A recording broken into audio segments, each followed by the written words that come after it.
नमस्कार दोस्तों। जय श्री राम, जय सीताराम, जय जय हनुमान, जय बागेश्वर धाम। सरकार दोस्तों, यह 3 नाम वाली स्त्रियों का किस्मत अचानक से एक बार जरूर खोलना है। उससे पहले हम कुछ भाग्यशाली संकेत के बारे में जान लेते हैं। इन संकेत से इंसान की एक बार किस्मत जरूर बदलती है। प्राचीन सामुद्रिक शास्त्र एक बहुत ही रहस्यमय ग्रंथ है। इसकी विद्या को समझना बहुत ही कठिन होता है। आज भी इसे पूरी तरह से कोई समझ नहीं पाया है। सामुद्रिक शास्त्र की विद्या से किसी भी मनुष्य के स्वभाव एवं भविष्य के बारे में जानकारी प्राप्त की जा सकती है। सामुद्रिक शास्त्र के अनुसार मनुष्य के शरीर का निर्माण होते समय ही उसके शरीर पर कुछ लक्षण प्रकट होते हैं। जैसे जैसे वह शरीर बढ़ता जाता है, कालांतर में अनेक लक्षण दिखाई देने लगता है। प्रत्येक मनुष्य के शरीर की बनावट शास्त्रों में बताए गए नियमों के आधार पर ही होती है और उसके शरीर पर प्रकट होने वाले कई निशान उसके पूर्व जन्म के बारे में जानकारी देते हैं। वही शरीर के अंगों की बनावट तथा अन्य निशान उसके भाग्य की जानकारी देते हैं। सामुद्रिक शास्त्र में स्त्री और पुरुष के शरीर के सभी अंगों के लक्षणों का वर्णन किया गया है, जिससे हम व्यक्ति के स्वभाव एवं भविष्य की जानकारी प्राप्त कर सकते हैं। आज हम जन वाले हैं। स्त्री और पुरुष के शरीर के अंगों के आधार पर उनके भविष्य से जुड़े संकेत के बारे में और उन 3 भाग्यशाली अक्षर नाम वाले स्त्रियों के बारे में जिनके जीवन में एक बार किस्मत जरूर चमकते हैं। जैसे अगर किसी व्यक्ति के दांतों में होता है तो उससे व्यक्ति के व्यक्तित्व और भविष्य की जानकारी प्राप्त होती है। हथेली पर बने निशान, आंखों का आकर पर का आकर तथा शरीर के विभिन्न अंगों पर बने तिल के निशान के आधार पर उसे व्यक्ति के बारे में महत्वपूर्ण जानकारी प्राप्त होती है। सामुद्रिक शास्त्र के अनुसार बचपन से ही कुछ व्यक्ति के शरीर पर ये निशान प्रकट होते हैं और जैसे जैसे उनकी उम्र बढ़नी है, यह निशान और भी अधिक स्पष्ट दिखाई देने लगता है। दोस्तों, प्राचीन काल में शरीर पर बने इन्हीं कौन के आधार पर ही विवाह के लिए जीवन साथी की तलाश की जाती थी। शास्त्रों में उन सभी शुभ अशुभ लक्षणों का वर्णन मिलता है जो एक व्यक्ति के भविष्य से जुड़े सभी राज्य खोलने हैं।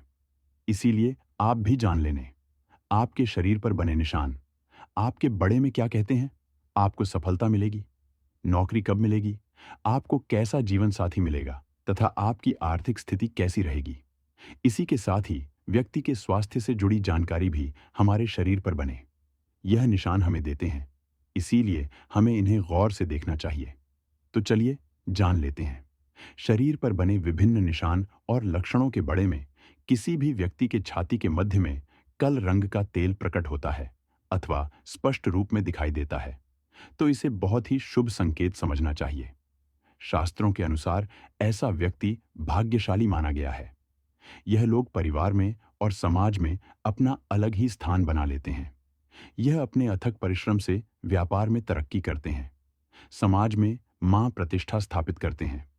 छाती पर तिल वाले लोग बहुत ही साफ दिल के होते हैं। इनके अच्छे स्वभाव के कारण इनके बिगड़े कम सदैव ही बनते हैं।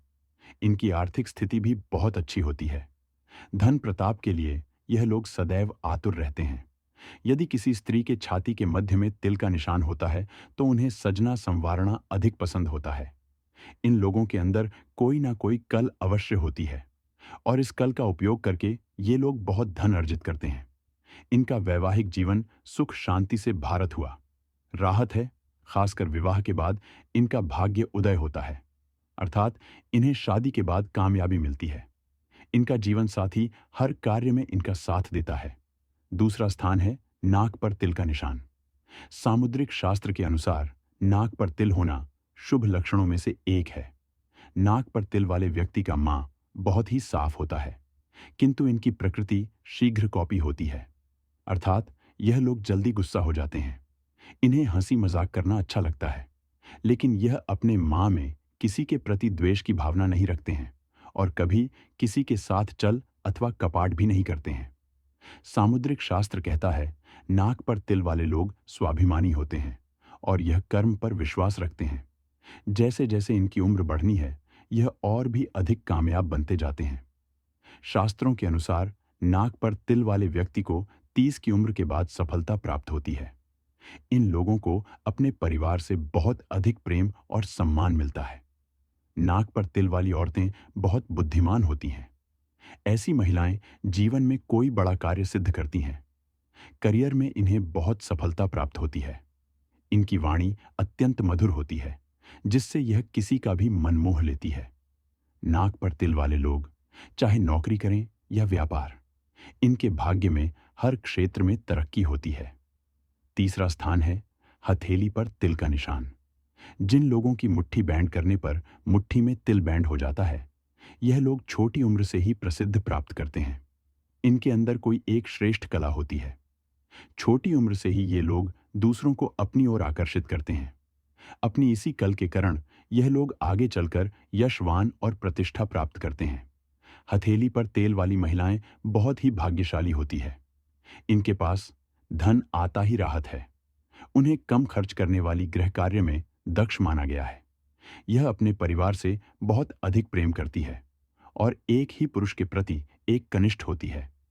हथेली पर तिल वाले लोग अपनी कल से जीवन में बहुत अधिक धन प्राप्त करते हैं और अपने परिवार की हर जरूर को पूरा करते हैं। दांतों के बीच में गैप का होना दोस्तों, सामुद्रिक शास्त्र के अनुसार दांतों के बीच में गैप होना एक प्रकार से शुभ लक्षण ही माना जाता है, खासकर स्त्रियों के लिए, कि वह श्री राम की लंबी आयु के लिए अपनी मांग में सिंदूर भर रही है। इससे श्री राम प्रसन्न होते हैं। तब हनुमान जी ने सोचा कि अगर इतना सा सिंदूर लगाने से उनके प्रभु की आयु बढ़ सकती है, तो क्यों न वह अपने पूरे शरीर पर सिंदूर लगा ले। और तभी से हनुमान जी पर सिंदूर चढ़ाने की प्रथा बन गई। तो देखा आपने, अगर सिंदूर में इतनी शक्ति है कि वह भगवान की आयु बढ़ा सकता है, तो इंसान की तो बात ही क्या है। तो दोस्तों, सिंदूर वास्तव में एक महिला के सौभाग्य से जुड़ा होता है, क्योंकि हर एक इंसान के भीतर 7 चक्र होते हैं और जो महिलाएं नियमित रूप से सिंदूर लगाती हैं, उनका 7वां चक्र यानी कि आज्ञा चक्र बिना किसी मेहनत के तपस्या के एक्टिवेट हो जाता है। और जब किसी व्यक्ति का आज्ञा चक्र जागृत हो जाता है, तो उसे परिस्थितियां भांपने की शक्ति मिल जाती है। तभी तो महिलाओं को आगे होने वाली घटनाओं का अंदाजा बाकी लोगों से पहले हो जाता है। आपको बता दें कि बड़े बड़े तपस्वियों को अपने आज्ञा चक्र को जागृत करने के लिए गहन तपस्या करनी होती है। वही महिलाएं अपना आज्ञा चक्र केवल अपनी मांग में सिंदूर लगाकर ही जागृत कर सकती हैं। वही विवाहिता के लिए तो सिंदूर न केवल उनके सौभाग्य बल्कि सुहाग का भी प्रतीक है, और वह स्त्रियां अपने पति के हृदय में एक विशेष इज्जत भी प्राप्त करती हैं, जो अपने पति के नाम की मांग हर रोज भरती है। तो दोस्तों, औरतों को यह हमेशा ध्यान रखना चाहिए कि सिंदूर न केवल उनके पति की आयु लंबी करता है, बल्कि उनकी चेतना शक्ति को भी जगा देता है। तो सिंदूर लगाना न केवल उनके पति के सौभाग्य से जुड़ा है, बल्कि स्त्रियों की मानसिक शांति से भी जुड़ा है। हर रोज सिंदूर लगाने वाली स्त्रियों का मंगल मजबूत रहता है। तो उम्मीद करते हैं कि गुरुजी के बताए हुए मांग भरने की यह नियम आप जरूर अपनाएंगे। अगर आपको यह वीडियो अच्छी लगी हो तो वीडियो को लाइक जरूर कर दीजिएगा। अगर आपको यह वीडियो अच्छी लगी हो तो वीडियो को लाइक जरूर कर दीजिएगा।